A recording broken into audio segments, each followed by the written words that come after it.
It's time for this week's episode of Brandon Sports Talk, featuring in-depth interviews from those who are trending in the world of athletics.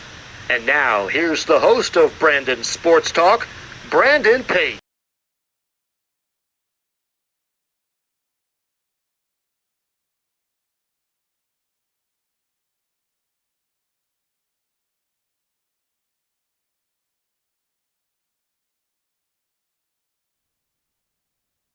Welcome back to Brandon Sports Talk. In today's episode, I have the privilege to interview the UC Santa Barbara head swimming coach, Coach Jaclyn Rosen. How are you doing today?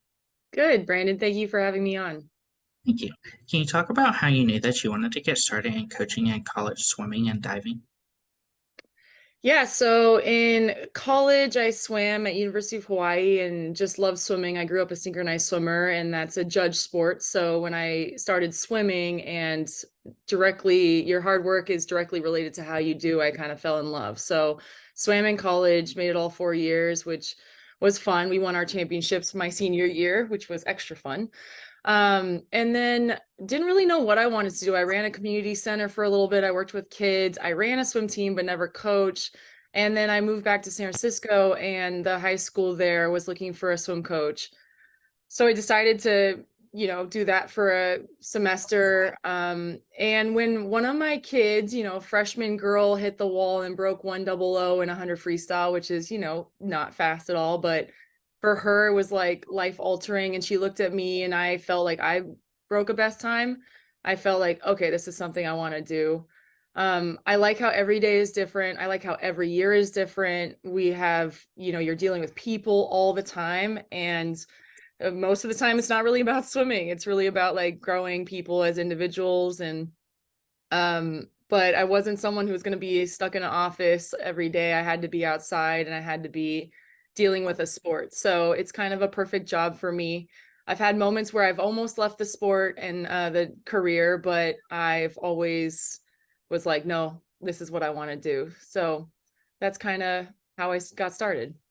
What was that like going to Hawaii and attending there and getting to compete collegiately? It's a fantastic place. It's beautiful, it's warm. School was, I think, on the smaller side for me, which was nice. I didn't, I kind of didn't really do well in academics in high school, so I didn't really know what I wanted to do, and Hawaii kind of led me. Um, and being on the swim team, I was a walk-on. I just had to like put my head down and work. And I felt like, ultimately after you get through your freshman year, you really feel like you can do anything. So continued swimming there. Um, our team had a lot of international kids. That was fun, meeting people from all over the world, a lot of Australian, Chinese. And we had a coaching change my senior year, which just was a big learning curve. But ultimately, like, learned a lot from the first coach and learned a lot from the second coach, and kind of, I would say my coaching style now is, a little bit of everyone that has coached me, but also everyone that I've worked with. My style is like a combination of everybody. But Hawaii was fantastic. I had a great time. Like I said, we won my senior year. We had, I think, 15 swimmers and 3 really good divers, and we didn't think we were going to win, but we did. And that was an added bonus. So it was fun to swim in Hawaii. How was that experience like getting to walk on to Hawaii versus getting recruited as a collegiate athlete from Hawaii? I didn't really know the difference, so it was just kind of like, all right, you were a synchronized swimmer. This is what the coach told me. You're a synchronized swimmer. You swam only high school seasons. First, I'm worried that you're going to not make it through a whole year of swimming because it's very different. And he's like, if you get faster by the fall, so he didn't even give me a whole season. He just gave me a couple months. If you get faster by the fall, then you can stay on the team. And I was like, all right, might as well just give it a shot. So really just kind of, again, put my head down and worked. And there was a couple days where I was swimming and I'm like, man, this training is really hard. I really don't know if I'm going to make it. And I had a teammate just going like, you have to, let's go. And I'm just like, okay. So I really was blessed for the right people at the right time in my lane training with me, because I'm sure someone could have been like, yeah, leave, you're fine. But that one person, Cindy, actually, I remember, Cindy was just like, no, you have to, let's go. And I was like, okay. So just kind of pushed me through that next section, and kind of after that was like, that was kind of my theme. I was like, well, I have to. And then ended up, making it all 4 years, getting scholarship money. So really ended up working out pretty well for me. But I can't, it's hard for me to relate sometimes with people in the recruiting process because I don't know the pressures of that. But since I've been coaching for 16 years, I know that it's a very difficult decision. And I know there's a lot of people that you have to talk to in the recruiting process and get a feel for what it's like at that university. So as a coach, I understand, but as an athlete, ultimately I just made it work. Of course, how was that transition like, as you said, from going from synchronized swimming to competing swimming collegiately? Practices were just so different. In synchro, you had a lot of artistic freedom. You had music playing really loud. You were really close. I was very, very close with my synchro teammates. And practices again were just different. I have to say synchronized swimming was harder. Swimming was kind of very hard, but very like, okay, just keep going back and forth. And that was the hardest part, is like mentally staying in it. But synchro as like a skill set was much harder. So I felt very prepared for swimming. And it was, you learn how to talk on the wall in practice between sets. You have like 5-10 seconds. You learn how to like talk a story throughout an entire practice and really talk to your teammates. And so once you get used to that, it was really fun, and it was just different sports. But like I said, to be able to really be completely in charge of your work and your racing, and there's no feeling like that. I feel like your swimming is, you put in the work, you're going to get something out of it. And in synchro, like you can put in the work and then someone's going to tell you you do less, less good than somebody else. So, yeah, it was different, but I really feel like synchronized swimming prepared me for absolutely everything. While at Hawaii, what was that like getting to represent Hawaii and getting to put on that uniform for Hawaii? To be a part of that program was special. The program changed a lot. The program, you come in with a group of kids you don't know at all, and then as you grow into juniors and seniors together, it just becomes more fun. So I think the idea that strangers from all over the world come together and really just have fun during practice and ultimately do really well in the pool. We had a lot of talented swimmers. We had a lot of talented divers. Um, it was just, it was a really, really good experience. I, didn't really want to leave, but I don't think anyone wants to leave Hawaii. And, we got one, oh, that's incorrect. We got two t-shirts every year. So we got a travel shirt and one shirt to work out in. And I always remember, like, you have to wash that shirt. You have to keep washing that shirt. So putting on the jersey every day was very like, okay, my shirt's clean. I can work out today. That was just something I remember, is we only got one t-shirt and we had to make it last. Coming out of Hawaii, what was it like getting the volunteer assistant and going to Cincinnati? Yeah, so I had like a 6-7 year break between leaving Hawaii and then going into graduate school at San Jose State. So really trying to figure out, like, that's where I started coaching a little bit. I coached a club team in San Mateo. Um, And ultimately, I ended up just being a little bored. I wanted to work with athletes older. I wanted to be able to communicate with athletes like they're adults. If you do this, you're going to get this out of it, very like rational discussion about training and your goals. With little kids, it was fun, but definitely like felt relatively easy to me to go in, have fun, swim practice, teach these kids how to swim faster, and then leave. So I was looking for a little bit more of a challenge. And then Sage Hopkins let me be a volunteer assistant, which I was there for 3 years and finished my graduate program in sports psychology.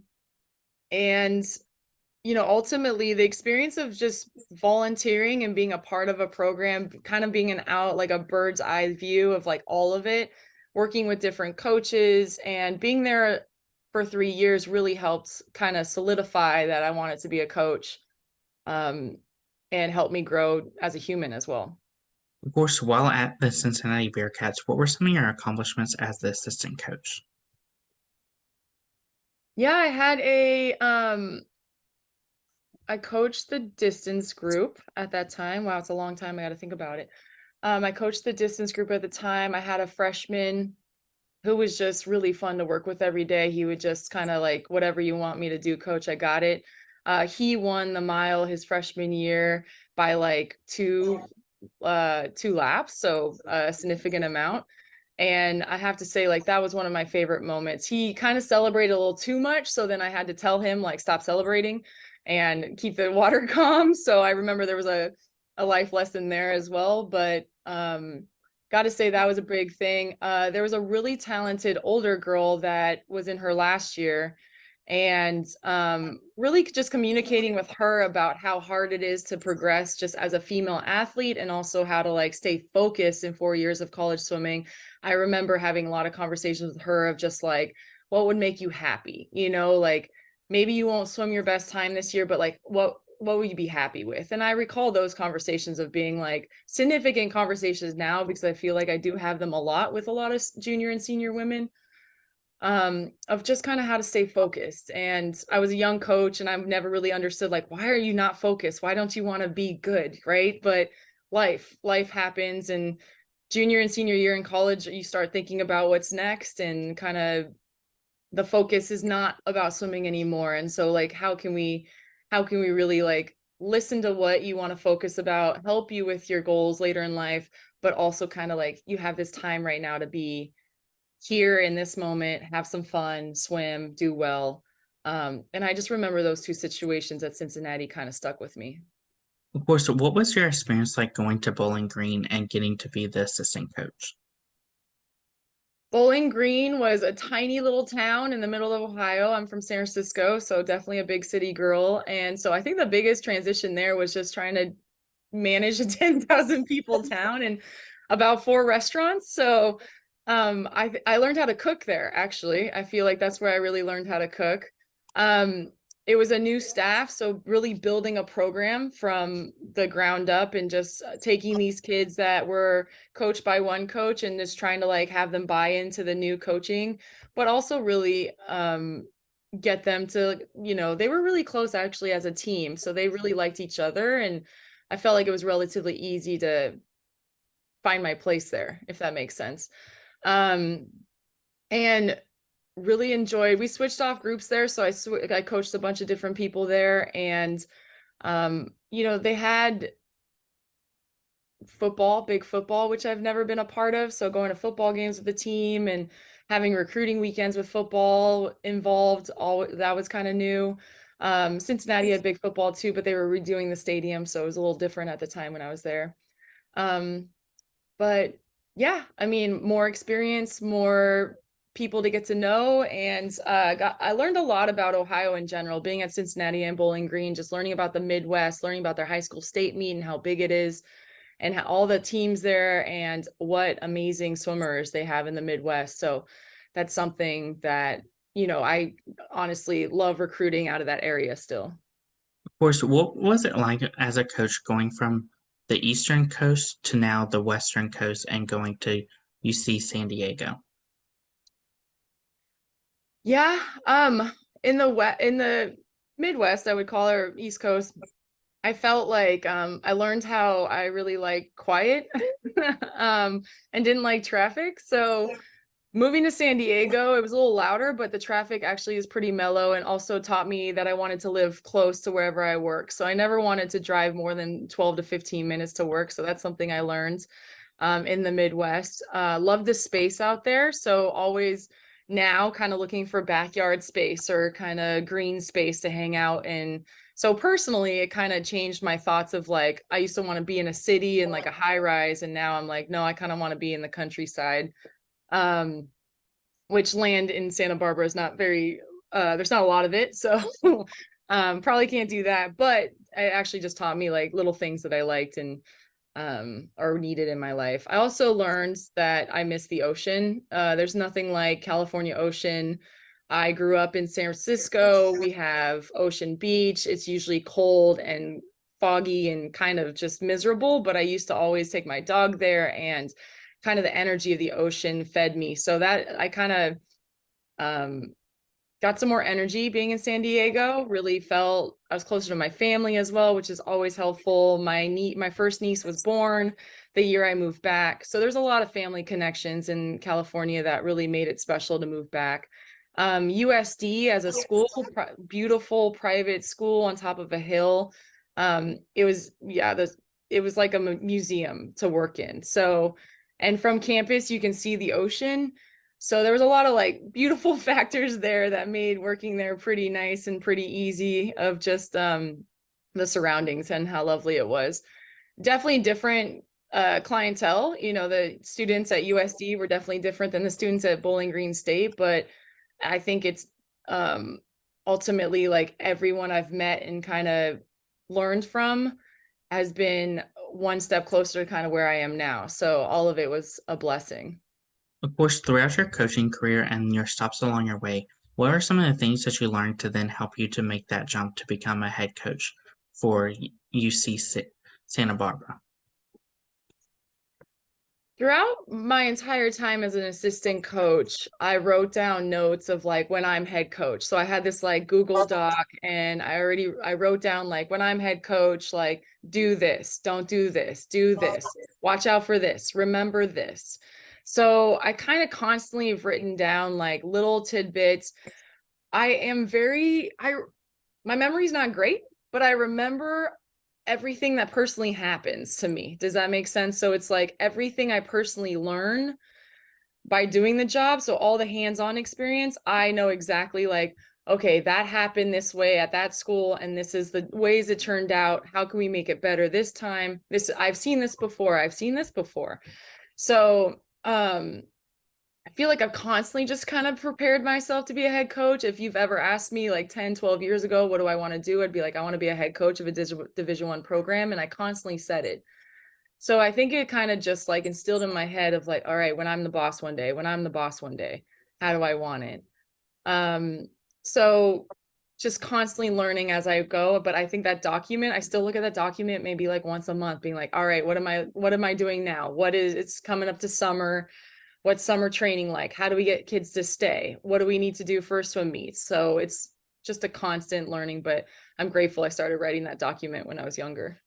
Of course, what was that feeling like when you did get the head coach job at UC San Diego and you got to live out your dream of becoming a D1 head swim coach? I felt relieved. I think that was one. I was like more relieved, like I didn't have to move again. So that was really nice. I really like it in Santa Barbara, so I was very just happy again. I can almost think about putting down roots somewhere because I have moved a lot. I also had this weird feeling that it was a relatively easy path to get here. I was like, oh, this was easy. Like, oh, I got my dream, no problem. I just, I worked hard, that's fine.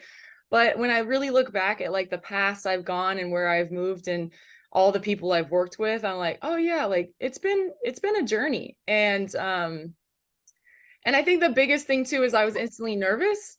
I was nervous that maybe the kids wouldn't want to stay to be under, my coaching. And that's something I quickly learned, because I don't know if you know this, when you get a new head coach, the new recruits can decide to go look at elsewhere if they want to, or they can stay with their contract with your school. And I remember talking to the freshmen, and we had a really amazing freshman class that we recruited. And I told them, I was like, look, you guys can go search for other universities if you don't want to be here. I know coaching has changed.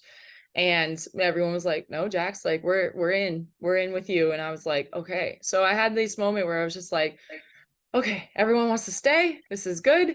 And now what's next? So I think instantly was like, okay, hiring an assistant. Um, and but yes, relieved, happy, excited, and really just a huge accomplishment of mine, which I do wake up most mornings being like, wow, I get to do this. This is pretty neat.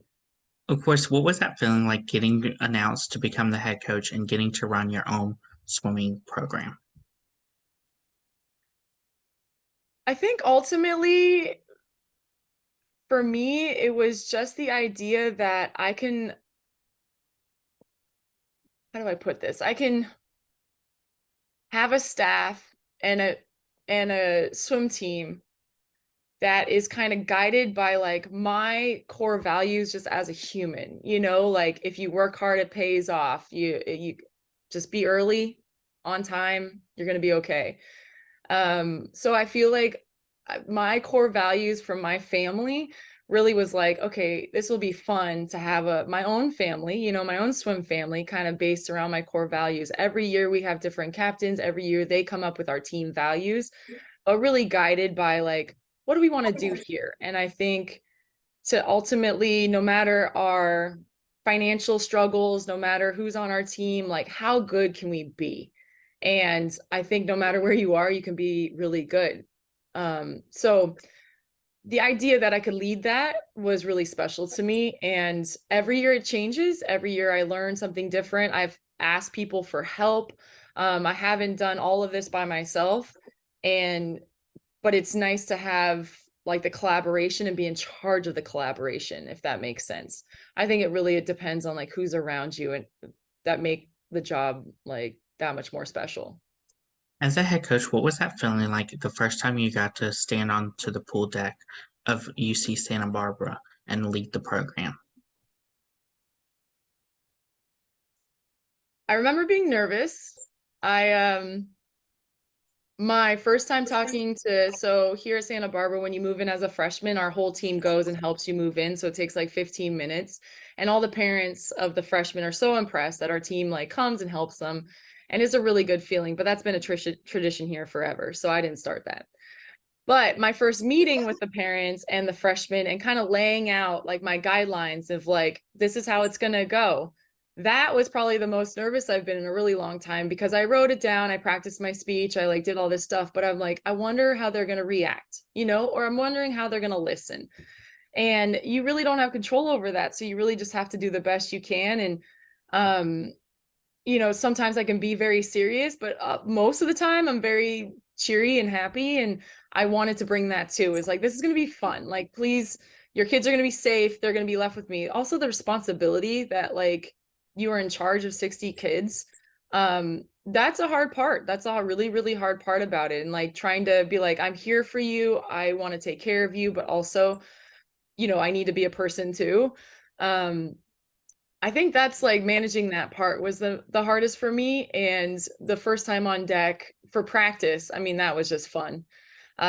We had a big kick set, we did some drills, and I remember it vividly like, oh, this is going to be good. But I've always coaching swimming and being on deck is my favorite part. So that part I've never really never had doubts, if that makes sense.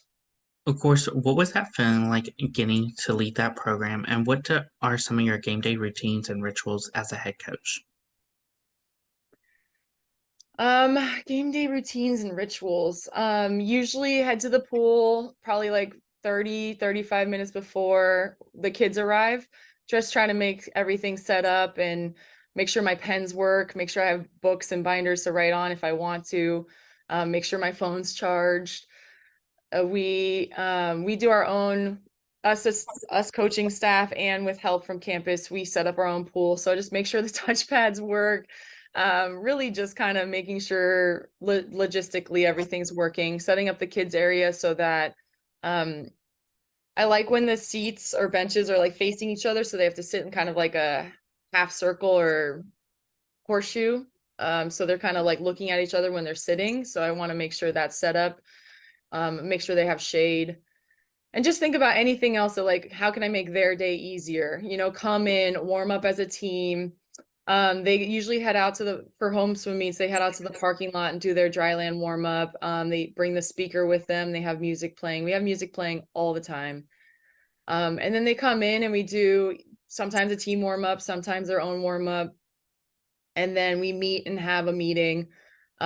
Something I like to do before every meeting or before every season is I have them fill out this document that has all their goals and stuff, but I also ask them like, what does it mean to be a gaucho? And some other questions about them as teammates and as people, like who do they want to be this year? How do they want to lead? And in our pre-game speeches, I tend to bring their words into those speeches. So I tried to, one of your teammates said being a gaucho means this to them. one teammate says being a gaucho means this to them. So it's like bringing their own words to hopefully motivate them is like, this is why you guys are here. Like, you chose this, you want to be here. Now let's go swim fast. So that's kind of most swim meets go around that way. Of course, who are some of the teams that you compete against in your swim meets? Swim against Cal Poly. They're about an hour and a half away from us. UC San Diego, UCLA, USC. In our conference, we have Hawaii, Davis. We swim against Davis and UOP in dual meets. We go to UNLV in Wyoming. We swim against BYU in our conference, but they're leaving our conference, so I'm hoping we can start doing dual meets with them. And who am I missing? I just did our schedule, so I should know all of this. Really would want to set up a swim meet with Utah, but I haven't done that yet. And would love to get up to San Jose State and swim against Cal and Stanford as well. So I'm hoping those will be on our calendar, maybe not this year, but next year. Of course, what is that experience like getting to swim against those teams in California, like UCLA, San Diego, versus swimming with against Hawaii? Yeah, Hawaii we don't see very often. We just usually see at conference because it's hard to travel for them, and hard for us to travel there, financial reasons. So it's really nice to meet them at championships. They have a great team, new coach, and I feel like they're building their program really well. San Diego, you know, Marco and I have been friends for years, and when I was at USD, I would go over and hang out with Marco, and so it's a small community, and it's really lovely how all of us like just have fun at the swim meet. You can tell all of us are very competitive, and we all want to win, but there's just like a nice, you know, just a nice environment to be in. I really like our conference. I really like being on deck with everyone at and celebrating with them, you know, since Matt Macedo used to be here at UCSB and now he's at Davis and he's doing really well. It was fun to congratulate him on his new success and also like, you know, have him celebrate with us on some kids that he's taught. So it's like just a small community and we're all connected in specific ways. Pepperdine's joining us this year. Ellie and I went to grad school together. She's the head coach there. So there's just a lot of like, it's just a nice collection of people I like competing against. There's really, you know, dual meets and stuff are kind of all the same. And I think we have a pretty good rivalry with Cal Poly. But other than that, you know, most swim meets are relatively same. Of course, what does that recruitment process look like for those prospective student athletes looking to swim? So starting from their sophomore to junior year, starting June 15th, you can start contacting them. And that's usually like when they get their first phone call or email. And then it's basically trying to stay in touch with them every three weeks. I really try. I've always wanted to do 2 weeks. It's just never realistically worked out. So every 3 weeks, reaching out to our top recruits, talking about everything and anything. I really like to dig into their family, their friends, who do they train with, what do they do outside the pool? Because on paper, they're fast and I've probably already seen them swim live. So we know we like that part, you know, the swimming side. It's like where this person fit into this program and how will they be leaders later? I always try to look for that as well. And then, you know, bringing them on an official visit. Official visits are now going to be 2 nights, so it would be 48 hours usually. They come in, we have a big, excuse me, they watch the end of practice. We have a big team dinner with everybody. They go back and do a team activity. We do a lot of bonfires here on the beach. A lot of, we have a couple swim houses that host either like trivia night or they do some sort of icebreaker game, a lot of karaoke, I've heard, activities like that. The next day, we call them future gauchos, the recruits go to a class with somebody, kind of spend the whole day as a student athlete at UCSB to really get a feeling of what it's like. And then we introduce them to everybody that they'll be working with, like our study hall, excuse me, our academic people, our athletic trainers, our strength coaches. I'll have them watch weights. They watch another swim practice, and then they do another team activity. And Saturday, watch practice or come to practice a little bit later, let them sleep in a little bit. And then we usually end up having breakfast on the beach, playing volleyball and football and that kind of stuff. So that's kind of recruiting process. And then after that, I want them to kind of explore. We found out in the pandemic when people couldn't go on official visits, there's a lot of people in the transfer portal now that are looking for new schools. And I think the visit is really, really important and a missing factor back in the pandemic. So giving them an opportunity to go to any school they want to look at it, because ultimately, like, having the kid pick the best school for them is the best for you, because you won't have a kid that doesn't want to transfer. They want to be there for all 4 years and they're all in. So kind of waiting that process out, which we are now. We had a lot of official visits in April, and we're waiting for them to go on other official visits and really giving them time to do that. And then what comes next? And they'll verbally commit, and we kind of just keep recruiting them. So keep staying in touch with them, talking with them. Ultimately, when you get here, we could be in communication for almost 2 years. And I think that's fantastic to know someone that well. And even you're not going to know them that well until they're, away from their parents and living in the dorms. But I think it really adds to that connection that they feel towards you. And then hopefully, like, if they have issues when they're here, and they feel comfortable coming into your office and talking to you more because they've been talking to you for so long. So that's kind of our recruitment process. As a head coach, what is it like to see those players and those athletes get to put on that UC Santa Barbara swimsuit for the first time and for the last time? Oh, the last time that kind of hit me. I felt that because we just have our seniors are graduating in June, and I think the last time really hits me like at conference in their last swim.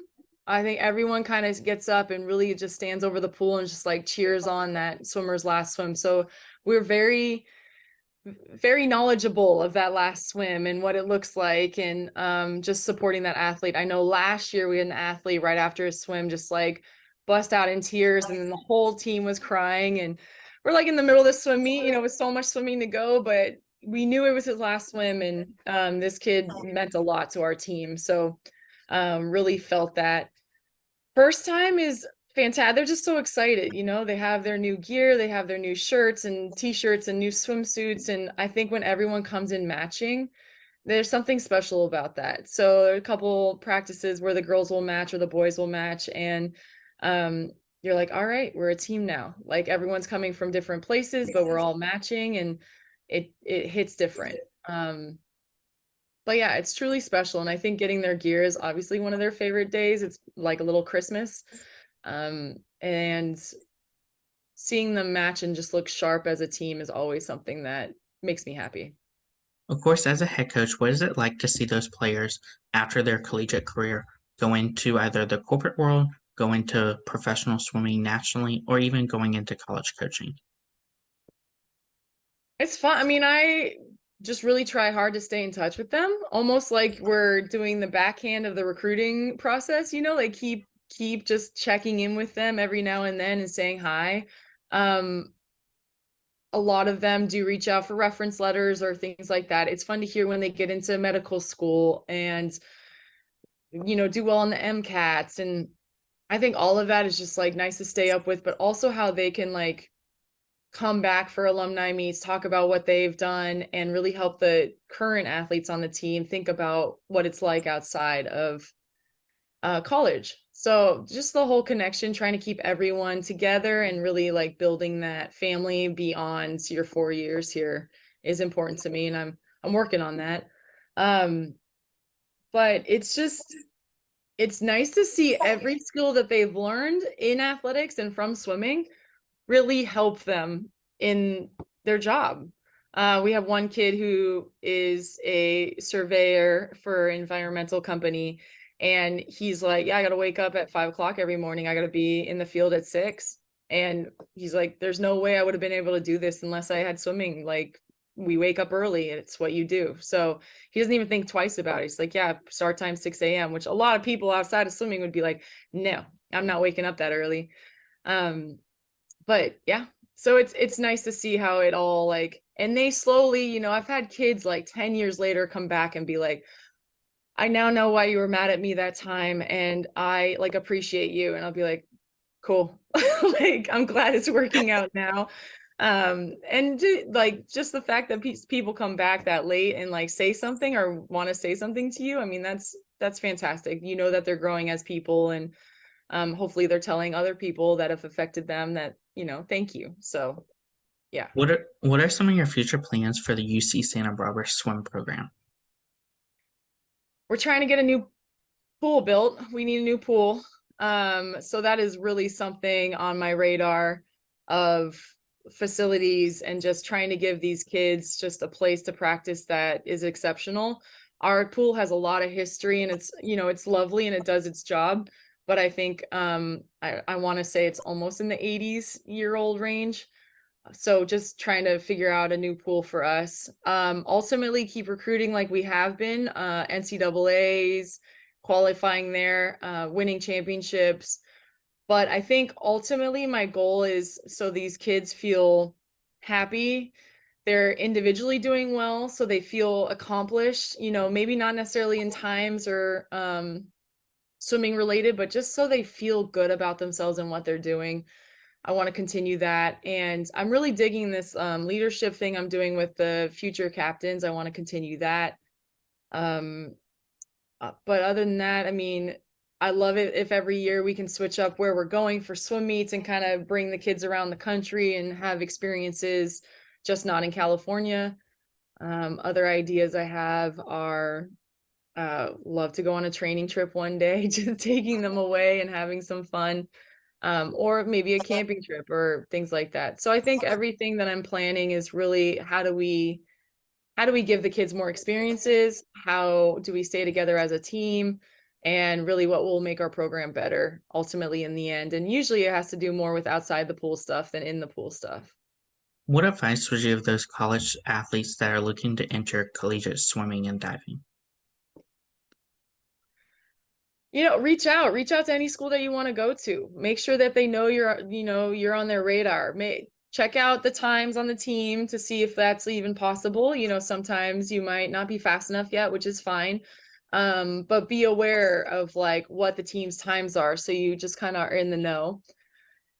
Keep training hard, but with swimming, there's so many different levels of swimming, and really finding your place is key. I think finding a place where you might want to be a big fish in a small pond or a small fish in a big pond, or you want to really just make championship team every year. You want to make point or score points for the team. It all depends on what you want in your experience. So really take a view or some self-reflection on what you like now about your team. Where are you on your team? How do you fit in? And then really think like, okay, I want this for later. And I think that's the self-reflection piece is big, because some people are like, oh, I want to go to like, Power Five, and might not even make their championship squad. So it's like, is that okay for you? And I think asking those more of those questions and really figuring out like what you like and what you want from your team is important. So a lot of self-reflection in that What decision. advice what advice would you give those athletes looking to get into college coaching like you have? Be willing to move. I think there's job openings all the time, but a lot of people are like, oh, I don't want to live there. And ultimately I wouldn't be where I am unless I moved. Yes, I know that specifically. So I think being open to what kind of programs you want to. I also would say like be picky about who you work with. Really just find people that you're going to learn from, that will give you good experiences. And if it's not a good fit, that's okay. And trying to figure out another university or another program to be with. But also, do the work, show up, do the work. No one's looking, do the work. I think Jeff Gordon had a pretty good sentiment about that. Of like, ultimately, you just got to do the work, and this job is a grind. And if you can find a way to do things smarter and not harder, that's fantastic. And I think after multiple years, you'll figure it out. But recruiting is a grind. I think staying in touch with people, creating relationships, everything takes time. So just be patient. And then ask a ton of questions. I think whatever job you're in, like, what made you do this set? How are we doing this today? What set is this kind of working towards? Ask a lot of questions and really be assertive. What advice would you give those future head coaches looking to build their own program and build their own legacy? Or sorry, Brandon, can you repeat that one? Mm-hmm. What advice would you give those future head coaches looking to build their own program? I think really, again, the self-reflection piece of like, what are your values and what would you like in your own program? And then feel like, who can I bring in to help me with that? Because I think that's big. I have a fantastic staff, and Mark has already been here for 7 years, and I got lucky that he wanted to stay when I got the job. And then we have Zach, who's a 24-year-old, very young coach, but he wanted to be a college coach since he was 13. And I think that figuring out who do you want to be around you that can make your vision happen is probably more important than your vision, because even if you have a vision and you can't, but the people around you don't agree, or you can't teach it to them, it's going to be really hard to create the program that you want. So kind of know your vision and your goals and your values, and then see who you can help. And I also like, I reach out a lot to other people for help. Other coaches in our conference, other friends that have been coaches. I have this fantastic coaching group chat with just a bunch of people from local that we've all just been known each other forever. And being unafraid to write the hard questions in those things, like, I have this kid going through this, like, help me, what do I do? And you don't have to have all the answers, you don't have to know everything, but you got to be able to ask and ask for help and make sure that you help the kid. Ultimately, if someone else can help me help a kid, fantastic. The kid's helped. I don't care if I did it or if someone else did it. So I think really getting into college coaching and really wanting to be a head coach is trying to be as almost still being a student, if that makes sense. That's great advice. Where can my listeners find you at on social media along with the program app? Yeah, our Instagram is UCSB_swim.